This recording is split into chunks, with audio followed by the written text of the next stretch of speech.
श्री राम। जय हिंद, वंदे मातरम। दोस्तों, आप देख रहे हैं सत्यम वदत और आज की इस चर्चा में हम बात करने वाले हैं उत्तराखंड उत्तरकाशी में होने वाली घटनाओं से। दोस्तों, आप जानते हैं कि ये घटना कोई ऐसी घटना नहीं है जो अचानक से हुई है। ये क्रिया की एक प्रतिक्रिया है। लव जिहाद का एक मामला जो है उत्तराखंड देवभूमि में आया था। आप जानते हैं कि देवभूमि में घुसपैठियों की संख्या लगातार बढ़ती जा रही है, जिहादियों की संख्या लगातार बढ़ती जा रही है। वहाँ मंदिरों के किनारे या देवभूमि में अधिकतर जो प्रतिष्ठान हैं वो आजकल मुस्लिमों के हो गए हैं और उसी से रिलेटेड एक घटना हुई थी जो लव जिहाद का मामला बनता था। इसके बाद मैं दांत देता हूं उत्तराखंड के निवासियों का, यानी कि देवभूमि में रहने वाले हिंदू समाज के लोगों का, जिन्होंने इसका पुरजोर विरोध किया। और अभी खबर आ रही है कि उत्तराखंड से लगभग मुसलमानों का पलायन शुरू हो चुका है, जिहादियों का पलायन शुरू हो चुका है।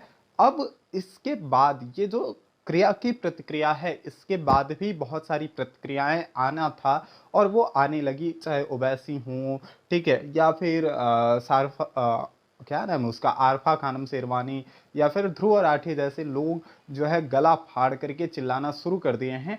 और जब भी ऐसे लोग गला फाड़ करके चिल्लाना शुरू करते हैं तो आप समझ लीजिए कि तीर सही जगह पे लगा है, सही निशाने पर लगा है। ये वही दोगले लोग हैं जो कश्मीर से हिंदुओं के पलायन को सही ठहराते हैं।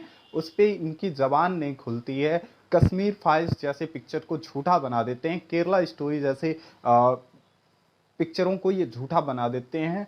और उनकी जो प्रतियोगिता है ना, गला फाड़ प्रतियोगिता, कौन सबसे ज्यादा तेज चिल्ला सकता है, ये प्रतियोगिता देखकर मुझे तो बड़ा मजा आ रहा है। और मुझे लगता है कि मैं देवभूमि के लोगों को प्रणाम करता हूं कि उन्होंने ऐसे बोल्ड स्टेप उठाए और ये जरूरी भी था। अभी लगभग 40-42 मुसलमानों का पलायन की खबर आ रही है और मुझे लगता है कि ये होना चाहिए। देवभूमि को जिहादियों से मुक्त हो करना चाहिए और ये प्रक्रिया रुकनी नहीं चाहिए, लगातार चलनी चाहिए। विरोध उनका भी होना चाहिए जो ऐसे लोगों को घर, मकान या दुकान किराए पे देते हैं, उनका भी विरोध होते रहना चाहिए। अब देखिए हिपोक्रेसी की सीमा देखिए कि ओवैसी जैसे लोग गला फाड़ फाड़ के चिल्ला रहे हैं कि इस पे बात होनी चाहिए, इसे रोकना चाहिए। क्यों रोके भाई? आपने कभी कश्मीर के इशूज को डिनाई किया? कि कभी आपने इसका समर्थन किया कि हाँ वहां से भगाने वाले मुसलमान ही थे? ठीक है, आप तो हमेशा से कहते रहते हैं वो आतंकवादी थे, कोई बाहर से आने वाले लोग थे। ये भी बाहर से, हम भी कह देंगे बाद में, अभी खाली तो हो जाने तो, बाद में हम भी कह लेंगे कि ये लोग बाहर से आने वाले हैं। देखिए ये इतने तरीके से, आप अगर पिछले 15-20 दिनों की बात करें ना हम, तो उसमें ऐसी ऐसी घटनाएं हुई होंगी। जैसे कि औरंगजेब का मामला आया था, आपने देखा था महाराष्ट्र से। फिर वहाँ के मंदिरों में मूर्ति खंडन करने की न्यूज़ आई। फिर उसके बाद से त्र्यंबकेश्वर मंदिर में मुसलमानों ने घुस करके वहाँ पे चद्दर चढ़ाने चाहा। ऐसी छिटपुट कई घटनाएं आई और इसका विरोध होना जायज था। मैं ऐसा ही विरोध चाहता था जैसा अभी देखने को मिल रहा है। आप अगर पुरजोर विरोध नहीं करेंगे, अगर आप धर्म के साथ आज नहीं खड़े होंगे, तो कल आपके हाथ में कुछ भी नहीं होगा। आपकी मुट्ठी खाली होगी। आपके पास केवल एक देश है। अब ये देश भी अगर हम देखें तो ऐसे बहुत सारी जगह हैं जहां से हम खाली ही हो गए हैं, माइनॉरिटी में आ गए हैं। बंगाल देख लीजिए, कश्मीर देख लीजिए, ठीक है, ऐसे कम से कम 9 राज्य ऐसे हैं जहां पे हिंदू माइनॉरिटी में आ चुका है। और पता नहीं आगे कितनी जगहों पे ऐसी होने चीज़ें होंगी, आगे हमें भविष्य में देखने को मिलेगा। तो यदि आज हमने आवाज़ नहीं उठाई ना, तो ये कल और भी ज़्यादा होगा। अभी तो एक घटना थी और मैं दांत देता हूं देवभूमि के लोगों ने कि देवभूमि रक्षा अभियान जो है चलते रहना चाहिए और इस रक्षा अभियान में हम लोगों को भी बढ़ चढ़ के हिस्सा लेना चाहिए।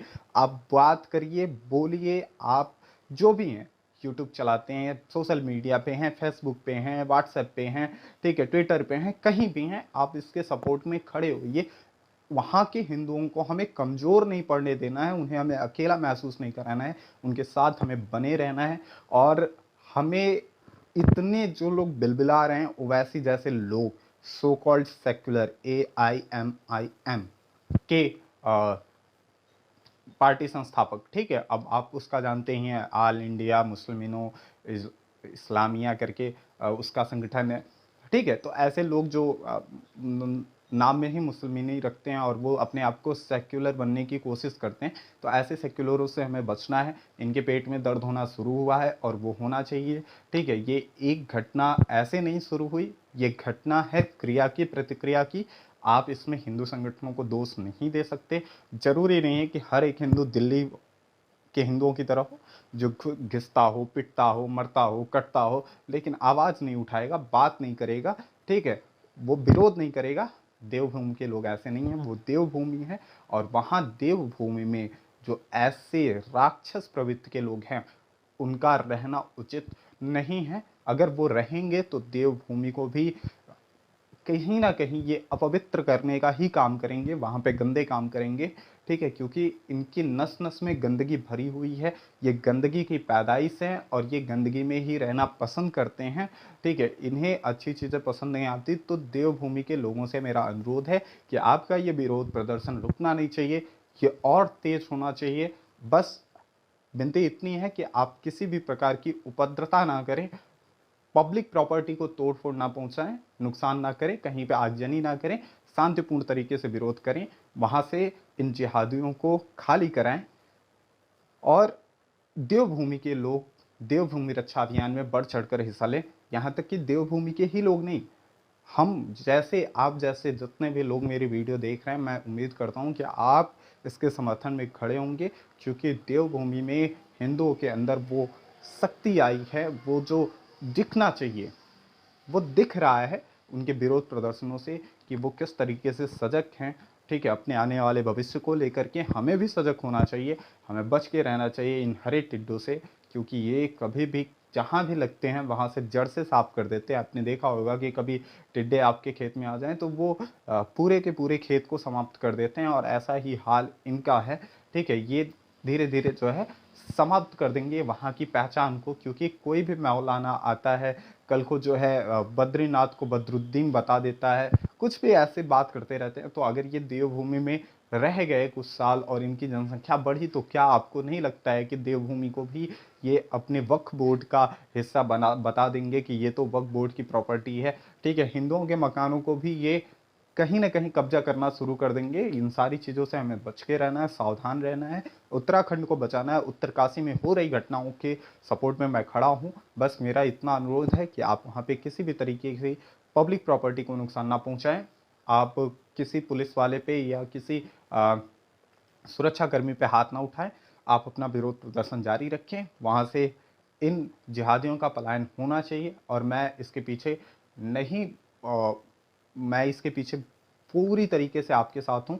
क्योंकि इन दोगले लोगों का चेहरा हर बार हमारे साथ आता है। ये कश्मीर फाइल्स को झूठा बताते हैं, ये हिंदुओं के नरसंहार को, कश्मीर में हुए नरसंहार को झूठा बताते हैं। अजमेर 92 आने पे, मूवी जो अजमेर 92 आ रही है, उसे ये लोग जो है आपसी भाईचारे के विरोध में बताते हैं। काहे का भाईचारा बे? ठीक है, हम भाई बनाते रहे, तुम लोग साला चारा ही समझते हो। तो ऐसे लोगों से बच के रहना है, इनकी दोगली प्रवृत्ति को आपको पहचानना है। आप इनसे बच के रहें, सजग रहें, सावधान रहें, सुरक्षित रहें। धर्म की जय हो, अधर्म का विनाश हो, प्राणियों में सद्भावना हो और विश्व का कल्याण हो। प्राणियों में सद्भावना मतलब हिंदुओं में सद्भावना हो। ठीक है, और विश्व का कल्याण हो, मेरी यही प्रार्थना है।